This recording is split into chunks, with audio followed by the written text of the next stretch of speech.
Welcome to soda Buti. So இந்த வீடியோவில் பார்க்க போகிறது அலைஸ் இன் பார்டர்லேண்ட் சீசன் 3 உடைய அந்த எண்டிங்கும் அண்ட் சீசன் 2 உடைய எண்டிங்கே எனக்கு புரியலப்பா.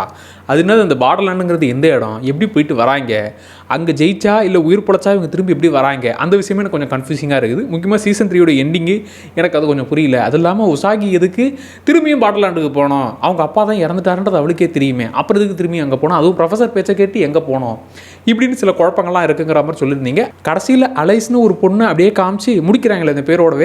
அப்போ சீசன் 4ங்கிறது இருக்கா இப்படின்னு ஏகப்பட்ட குழப்பங்கள் இருக்குது. ஸோ எல்லாத்தையும் இதில் கிளியராக பார்த்துடலாம்.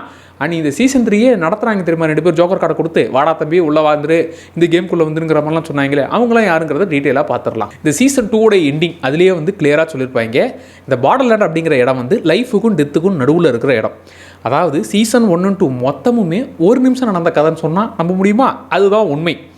ஏன்னா கரெக்டாக அவன் ஹாஸ்பிட்டலில் உயிர் பழைச்சி அவங்க பிரதர் கூட பேசும்போது அவன் சொல்லுவான், டே உன்னை காப்பாற்ற வந்தாங்க, ஒரு நிமிஷம் உன்னுடைய ஹார்ட்டுங்கிறது நின்று போச்சு, அதை அவங்க காப்பாற்றி சரி பண்ணி திரும்பி கூட்டு வந்தாங்கடா, நீ உயிர் பழைப்பியா மாட்டியான்னு எங்களுக்கே தெரியலான்ற மாதிரி ஒரு நிமிஷம் ஹார்ட் நின்றுட்டு அதுக்கப்புறம் நீ திரும்ப வந்த அப்படிங்கிற அந்த விஷயத்தை சொல்லியிருப்பார். ஸோ அங்கே அந்த பார்டர்லேண்டுக்கு போகிறது ஹார்ட் ஸ்டாப் ஆச்சுன்னா அங்கே இவங்க போவாங்க. மிகப்பெரிய டிசாஸ்டர் நடந்ததுனால இப்போ இவங்க இருந்த இடத்துல ஒரு பெரிய விண்கல் தாக்கவும், இப்போ அந்த சீசன் 1 சீசன் 2 விளையாடின எல்லா பிளேயர்ஸும் அந்த இடத்துல இருந்திருப்பாங்க. அந்த விண்கல் தாக்கினதுனால மொத்த பேரும் அந்த இடத்துல பாதிப்பு உள்ளாயிருக்காங்க. அதில் ஹார்ட் நின்று போய் அவங்க பார்டர்லேண்டுக்கு வந்துருக்குறாங்க. ஸோ நீங்கள் இப்போ இறந்தீங்கன்னா ஸ்ட்ரெயிட்டாக நீங்கள் செத்துட்டீங்கப்பா போய் நரகத்துக்கு போ சொர்க்கத்துக்கு போ அப்படிலாம் இல்லை. நடுவில் இன்னொரு ஸ்டாப்பிங் மாதிரி இந்த பார்டர்லேண்டுங்கிறது உங்களுக்கு இன்னொரு சான்ஸை கொடுக்குறது. அதாவது அங்கே இருக்கிற கேம்ஸை விளையாடி ஜெயிச்சிங்கன்னா திரும்ப நீங்கள் இந்த உலகத்துக்கே வந்துடலாம், நிஜ உலகத்துக்கு வந்துடலாம். அங்கே கேம் விளையாடி தோற்று போட்டிங்கன்னா அவ்வளோதான், மொத்தமாக நீங்கள் செத்த கணக்கு காலி, நிஜ உலகத்துலேயும் இறந்துருவீங்க. இதுதான் இந்த பார்டர்லேண்ட் கான்செப்ட். சீசன் 3 இன்னுமே அது தெளிவாக சொல்லியிருப்பாங்க. அதாவது ஒரு ட்ரக்கை போட்டுக்கிட்டால் 2 நிமிஷத்துக்கு உங்கள் ஹார்ட்டுங்கிறது நிற்கும். ஸோ ஹார்ட் நின்றுச்சுன்னா நீங்கள் பார்டர்லேண்டுக்கு உங்களுக்கு என்ட்ரி விசா கொடுக்குற மாதிரி நீங்கள் பார்டர்லேண்டுக்குள்ளே வந்துடலாம். அங்கே நீங்கள் ஜெயிச்சிங்க அப்படின்னாக்க ஒன்று அங்கேயே நீங்கள் இருந்துடலாம், இல்லை திரும்பியும் வரத்துக்கும் உங்களுக்கு சான்ஸ் இருக்குது. அந்த பார்டர்லேண்டுக்கு போயிட்டு தோத்துட்டிங்கன்னா டெத் ஆகிடுவீங்க. அதுதான் இந்த கான்செப்ட்டு. அண்ட் சரி, இந்த சீசன் 3 இந்த ஜோக்கர் கார்டை கொடுத்து வாங்க அரிசுவை உள்ளே கூப்பிடணும் அப்படின்னு சொல்கிறவங்க யாருன்னா சீசன் 2 ஜெயிச்சவங்க. அதாவது அரிசுவும் உசாகியும் 2 பேரும் கிளியர் பண்ணிருப்பாங்க. அப்போ அங்கே எல்லாருக்குமே ஒரு ஆப்ஷன் கொடுக்கும், எல்லோரும் இண்டிவிஜுவலாக அதுக்கு பதில் சொல்லி ஆகணும். இந்த இடத்துலேயே நீங்கள் பர்மனெண்ட்டாக இருக்கிறீங்களா இல்லை உங்கள் உலகத்துக்கு திரும்புறீங்களான்னு. பர்மனெண்ட்டாக இருந்தீங்கன்னா இந்த விசா பிரச்சனை கிடையாது. ஏன்னா ஒரு கேமு ஜெயிச்சாதான் 3 நாளைக்கு விசா இருக்கும், 5 நாளைக்கு விசா இருக்கும், இந்த கேம் விளையாடிக்கிட்டே இருக்கணும் அப்படிங்கிற ஒரு கட்டாயம் இருக்கும். அதனாலேயே ஒரு கேமை விளையாடிக்கிட்டு எப்போ உயிர் பழைக்கிறதுக்குள்ளே போதும் ஆயிடுதுங்கிற மாதிரி இருக்கும். இப்போ பர்மனெண்ட்டாக இருக்கிற சான்ஸ் கொடுத்துட்டா பிரச்சனையே இல்லையே. அது இல்லாமல் நீங்கள் கேம் மாஸ்டர்ஸாக ஆகிடலாம், கேமை இன்னும் டிசைன் பண்ணலாம். வரவங்களை, அதாவது இந்த கேம் விளையாடி அதில் ஜெயிக்கிறவங்கள எப்போ அவங்களுக்கு இங்கே தங்குறதுக்கு ஆப்ஷன் கொடுக்குறோம், நீங்கள் கேம் மாஸ்டர் ஆகுங்கன்ற சான்ஸ் கொடுக்கறதுனால அந்த இடம் அப்படியே திரும்பி நடந்துக்கிட்டு இருக்குது. அப்படி அந்த எல்லாருக்கும் கேட்கும்போது 2 பேர் சொல்லியிருப்பாங்க, எனக்கு இங்கே இருக்கதான்ப்பா பிடிச்சிருக்குன்னு. ஏன்னா அவங்க அந்த நெக் பேண்ட் கேம் விளையாடும் போதே அவங்க 2 பேருக்குள்ளே இருக்கிற டீலிங் எப்படின்னா, எனக்கு இருந்த இடம் பிடிக்கல, இந்த இடம் தான் நான் ரூல் பண்ணுறதுக்குன்னே அழகான ஒரு இடம், ஸோ இங்கே தான் இருக்கணும்னு ஆசைப்பட்றேங்கிறத அவங்க 2 பேரும் பாண்டிங் ஆகிருப்பாங்க. ஸோ கடைசியாக எல்லாருக்கிட்டையும் ஒருத்தராக இண்டிவிஜுவலாக கேட்கும்போது சிஷியாவும் சரி இருக்கிற எல்லாருமே சரி, அப்பா நான் போகிறேன்ப்பா என் உலகத்துக்கே போகிறேங்கிற மாதிரி கிளம்பிடுவாங்க. இவங்க 2 பேர் நான் இங்கே இருந்துக்கிறேன், எனக்கு பர்ஃபெக்ட் இங்கே இருக்கிறதா எனக்கு பிடிச்சிருக்குங்கிற மாதிரி அவங்க அக்செப்ட் பண்ணியிருப்பாங்க. அவங்க 2 பேர் தான் இந்த சீசன் 3 மற்றவங்கள உள்ளே கூப்பிட்டுக்கிட்டு இருக்கிறது. அதுலேயும் முக்கியமாக அரிசு மேலே ஏன் அவனை உள்ளே தூக்கிட்டு வந்துடணும், அவனை பார்டர்லேண்டு கூட்டு வரணும்னு ஏன் ஆசைப்பட்றாங்கன்னா, அவன் பெஸ்ட்டான பிளேயரு. அது இல்லாமல் 2 சீசன் 1 சீசன் 2 அவன் தான் மொத்தமாக கிளியர் பண்ணி எல்லாருக்குமே இந்த ஒரு சான்ஸை கொடுத்தான். ஸோ அப்பேற்பட்ட பிளேயரு ஏன்டா நிஜ உலகத்தில் அங்கே ஒன்றுமே கிடையாது, அங்கே ஏன்டா நீ கஷ்டப்பட்டுக்கிட்டு கிடக்கிற, இங்கே நீ ரூல் பண்ணலாமேடா, எங்களுக்கு நீ ஹெல்ப் பண்ணலாமேடாங்கிறதுக்காக தான் அரிசுவை இவங்க உள்ளே கூப்பிட்டு பார்க்குறாங்க. இந்த உலகத்திலே தங்கிடு, இந்த உலகத்துக்கே வந்துருங்கிறது தான் அவங்க 2 பேர் ஆசைப்படுறது. அண்டு இந்த பார்டர்லேண்டில் முடிச்சுட்டு நீங்கள் நிஜ உலகத்துக்கு போனீங்கன்னா அங்கே உங்களுக்கு எந்த ஞாபகமும் இருக்காது. அப்புறம் எப்படிப்பா அந்த ஆனுங்கிற அந்த பொண்ணுக்கு அவளுக்கு மட்டும் ஞாபகம் இருக்குன்னா, கரெக்ட், அந்த சீசன் 2 எண்டிங்கில் அவள் கிட்டத்தட்ட சாகிற ஸ்டேஜுக்கே போயிட்டா. அவள் கேட்டிருப்பா நம்ம திரும்பலாம் அப்படின்னு சொல்லி கேட்கும்போது அவள் கிட்டத்தட்ட சாகிற ஸ்டேஜுக்கே போயிட்டா. இவங்க எல்லாருக்குமே இந்த ஆப்ஷன் கொடுக்கப்பட்டதுனால அவள் அந்த சாவை டச் பண்ணிவிட்டு அங்கே நிஜ உலகத்துக்கு வந்ததுனால கரெக்டாக அந்த கண்ணீர் விடுறதோட எப்பா ஒரு வழியாக உயிர் பழைச்சிட்டாப்பாங்கிறத மாதிரி இவளை முடிச்சிருப்பாங்க. ஸோ அதனால் அங்கேயே அவள் சாவுக்கு கிட்ட நெருங்கிட்டு திரும்ப வந்ததுனால அவளுக்கு எல்லா ஞாபகங்களும் இருக்குது. அதனால தான் அரிசு கிட்ட இங்கே பாரு, நாம் இந்த பார்டர்லேண்டுங்கிற ஒரு இடத்துல இருந்தோம், அங்கே ஏகப்பட்ட கேம்ஸ்லாம் இருந்துச்சு, அதில் ஜெயிச்சு நாம் இந்த இடத்துக்கு திரும்ப வந்தோங்கிற ஞாபகம் அவளுக்கு முழுசாக இருக்கும். அதை தான் அரிசு கிட்ட விஷயத்த சொல்லியிருப்பா. எனக்கு அதனாலேயே அந்த இடத்துக்கு போகணுங்கிற ஆர்வம் வந்து அதுக்கு எப்படி போகணுங்கிற விஷயத்த நான் ஆராய்ச்சி பண்ணிகிட்டு இருக்கேன்னு சொல்லி. சரி, இந்த சீசன் 3 கதைக்கு வருவோம். எதுக்கு உசாகி அங்கே திரும்பியும் போனால், அரிசு ஏன் திரும்ப போனாங்கிற அந்த விஷயத்துக்கு வருவோம். இப்போ இந்த ப்ரொஃபஸருக்கு செத்ததுக்கு அப்புறம் எங்கே தான் போகிறாங்க, அந்த இடத்துக்கு நான் இப்போவே போகணும், அந்த இடத்துக்கு நான் போக ஆசைப்பட்றேன், அந்த இடத்த கண்டுபிடிக்க ஆசைப்பட்றேங்கிற மாதிரி அவன் ஆராய்ச்சி பண்ணிக்கிட்டு இருப்பான். அந்த விஷயத்தை வேறு யாருமே கண்டுக்க மாட்டாங்க. ஆனால் ஒரே ஒரு ஸ்டூடெண்ட் மட்டும், அப்படியா சார், செத்ததுக்கப்புறம் எங்கே போவாங்கன்ற தெரிஞ்சுக்க போகிறீங்களா, நல்லா இருக்கே, அந்த இடத்துக்கு நீங்கள் போகிறதுக்கு ஒரு டெக்னிக்கை கண்டுபிடிச்சிருக்கீங்களா, அதுக்கு நான் ஹெல்ப் பண்ணுறேங்கிற மாதிரி, என்ன நீங்கள் ஆராய்ச்சிக்கு யூஸ் பண்ணிக்கோங்கிற மாதிரி அவர் சொல்லியிருப்பாள். அதனாலேயே இவன் மெடிசனே இன்னும் ஃபைனல் ஆகலை, அது இன்னும் அதுக்குள்ளே ஓவர் டோஸ் ஆகி போயிட்டு வா அந்த இடத்த கண்டுபிடிச்சிட்டு வாங்குற மாதிரி இவன் ஓவர் டோஸ் ஆகி அவள் இறந்தே போயிருப்பாள். இதனால் இவனுக்கு அந்த ஆஃப்டர் லைஃப்ங்கிற ஒரு விஷயம் இருக்கா, வேறு இடத்துக்கு போயிட்டு வர முடியுமாங்கிற அந்த ஒரு வெறி, அந்த ஆராய்ச்சிங்கிறது நடந்துகிட்டு இருக்கு. இப்போ இந்த டிசாஸ்டருக்கு அப்புறமா பொழைச்சி வந்தாங்களே எல்லாருமே கிட்டத்தட்ட ஒரே ஒரு ட்ரீமை தான் சொல்கிறாங்க.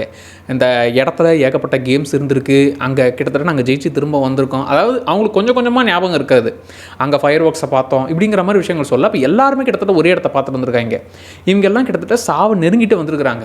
இவங்க அந்த இடத்துக்கு போயிட்டு வந்திருக்காங்க. இப்போ இவங்க போன இடத்துக்கு தான் நம்ம போகணுங்கிற மாதிரி இவன் ஆசைப்படுறான். அங்கே ஆல்ரெடி பர்மனெண்ட்டாக இருக்கானுங்களே அந்த 2 பேர், அரிசு அவனுங்க திரும்ப வரணுன்ற ஆசையில் வேற இருக்காங்க.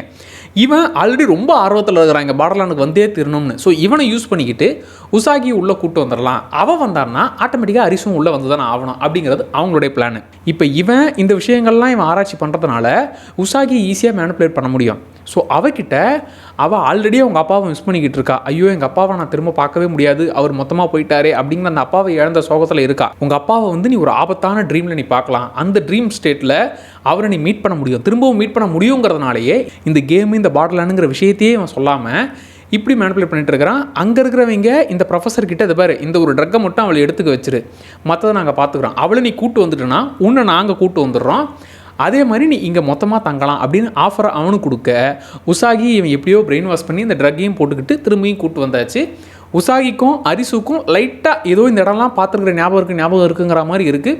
அரிசுக்கும் அந்த ஆனுங்கிற பொண்ணு எப்போ நம்ம பார்டர்லாண்டில் இருந்திருக்கோம், கேமெல்லாம் விளையாடி தான் திரும்ப வந்திருக்கோங்கிற விஷயத்தை அவள் சொல்லிக்கிட்டே இருக்கா.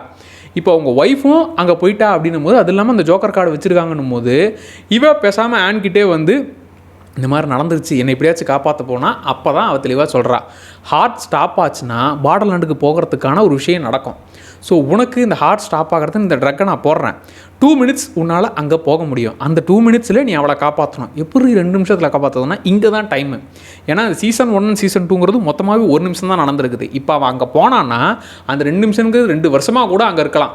நீ அங்கே பொறுமையாக அவளை காப்பாற்றி கூட்டு வரலாம், அவ்வளோ டைம் இருக்குது. இங்கே தான் நீ உனக்கு 2 நிமிஷங்கிற மாதிரி ஃபீல் ஆகும், அங்கே அப்போல்லாம் கிடையாதுங்கிற மாதிரி இவனை அங்கே அனுப்பிச்சிருப்பா. சரி, இது வரைக்கும் இந்த போகிறது இந்த பார்டர்லாண்டு என்ன அப்படிங்கிறது கிளியராக புரிஞ்சிருச்சா?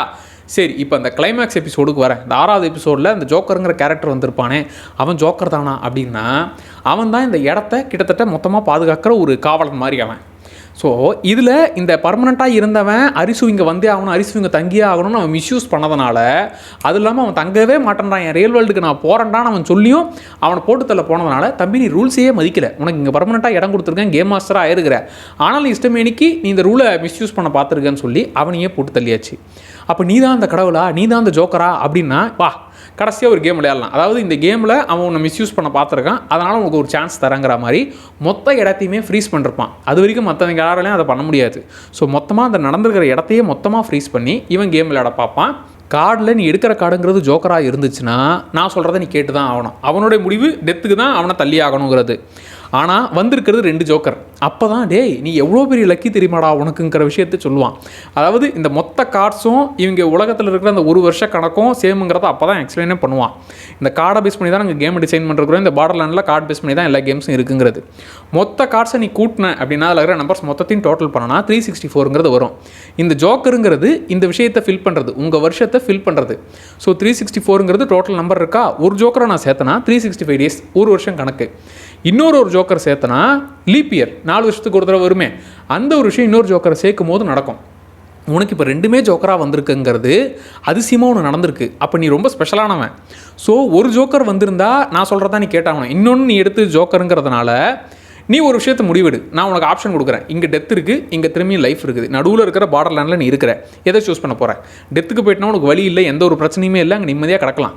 நீ இப்போ திரும்பி ரியல் லைஃபுக்கே போனாலும் எப்படியும் ஏதாச்சும் ஒரு பிரச்சனை வந்தால் இங்கே வந்து தான் ஆகணும். அதனால் திரும்பி எதுக்கு சுற்றி வளைச்சிட்டு வர, ஸ்ட்ரைட்டாக டெத்தை சூஸ் பண்ணுங்கிற மாதிரி அவன் சொல்லவும், தம்பி உனக்கு புரியல, ரியல் லைஃப்பில் எனக்குன்னு ஒரு ஃபேமிலி இருக்குது, நான் அங்கே வாழணுங்கிற மாதிரி நான் ரியல் லைஃபுக்கே போகிறேன்ப்பா, என்னோட ரியல் வேர்ல்டுக்கே போகிறேன்பான்ற மாதிரி சூஸ் பண்ணிவிட்டு அவன் கிளம்பியிருப்பான்.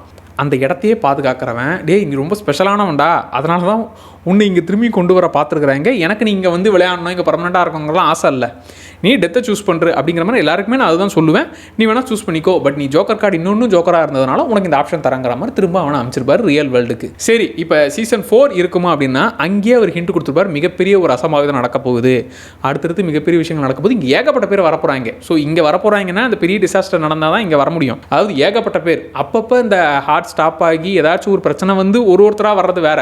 சீசன் 1 இவங்களுக்கு நடந்திருக்கும் தெரியுமா, அது மாதிரி பெரிய அட்டாக் நடக்க போகுது, அதன் மூலிமா இங்கே வரப்போகிறாங்கிறத அவர் சின்னதாக ஹிண்ட் பண்ணியிருப்பார். சரி, அலைஸ்ன்னு சொல்லி ஒரு பொண்ணை காட்டுறாங்களே, அவள் தான் அடுத்த இதில் அலைஸாக வரப்போகிறாளா அப்படின்னா, அப்புறம் இன்னொரு விஷயம் பார்த்தேன், அது ஷாக்கிங்காக இருந்துச்சு, அடச்சாய் அப்படிங்கிற மாதிரி இருந்துச்சு. என்னன்னா, அரிசுங்கிற நேமுடைய மீனிங்கே அலைஸ் தான். ஜாப்பனீஸ் வெர்ஷனில் அந்த சவுண்டிங்கிறத அவங்க எல்லாம் சவுண்ட் பண்ண மாட்டாங்க, அதை ஆறாக சவுண்ட் பண்ணுவாங்க. அதனால் அலைஸுங்கிற வேர்டு தான் ஜாப்பனீஸ் வெர்ஷனில் அரிசு அப்படிங்கிறது ரெண்டுமே சேம் தான். ஸோ இப்போ நம்ம ஜாப்பனீஸ் வெர்ஷனில் பார்த்ததுனால அரிசு அப்படின்னு சொல்லி அந்த வெர்ஷனில் பார்த்துட்டோம். இப்போ அமெரிக்கன் வெர்ஷனில் தான் அவங்க முடிக்கிற மாதிரி காமிச்சிருந்தாங்க. ஸோ அமெரிக்கன் வெர்ஷனில் திரும்பி அரிசுன்னு சொல்ல வேண்டிய அவசியமே இல்லையே, அதனால் ஸ்ட்ரைட்டாகவே அலைஸ்ன்னு சொல்லலாம்னு சொல்லி அலைஸ்ன்னு காமிச்சா மாதிரி இதை எடுத்துக்கலாம். ஜாப்பனீஸ் வெர்ஷன்லையும் அதே அலைஸ் தான். அது எனக்கு மீனிங், ஓ இப்போ வேற பேரை வச்சுலாம் இங்கே காட்டலையா, எதுக்கு அலைஸின் படலன்னு வச்சாங்க நானும் யோசிச்சுக்கிட்டு இருந்தேன். அரிசுவும் அலைஸ் ஒரே மீனிங் தான். அது ஜாப்பனீஸ் சவுண்டிங்கில் அரிசுவாக அவங்க சொல்லுவாங்க, ஆனால் அதோடைய மீனிங் அலைஸ் தான். ஸோ அலைஸின் பார்டர்லேண்ட் தான் ஆக்சுவலாக நேம் வச்சதுக்கு அலைஸ் தான் அது பேருமே காரணம். இப்போ யூஎஸ் வெர்ஷனுங்கிறதுனால ஸ்ட்ரெயிட்டாகவே அது அலைஸின் மீன் பண்ண மாதிரி எடுத்துக்கலாம். அதுலேயுமே அந்த பார்டர்லேண்டை பார்த்துக்கிறவருங்கிறவர் பெரிய அட்டாக் நடக்க போது வரப்போகிறாங்கன்னு ஹிண்ட் கொடுத்துருப்பாரு. ஆப்வியஸாக அடுத்த சீசனுங்கிறது ஈஸியாகவே கொண்டு வரலாம், புதுசாக இவங்க எல்லாருமே உள்ளே கூட்டிகிட்டு வரலாம். ஸோ இதுதான்ப்பா இந்த பார்டர்லேண்ட், அப்புறம் இந்த சீசன் 3யோட எண்டிங் அண்ட் சீசன் 2ல் உங்களுக்கு புரியாத விஷயங்கள்லாம் இதில் கிளியராக புரிஞ்சிருக்கும்னு நம்புகிறேன். அண்ட் இந்த வீடியோ எப்படி இருந்துச்சுங்கிறத மறக்காமல் கமெண்ட்டில் சொல்லுங்கள். ஸோ அப்படி சேனலை சப்ஸ்கிரைப் பண்ணிக்கோங்க. Tata by.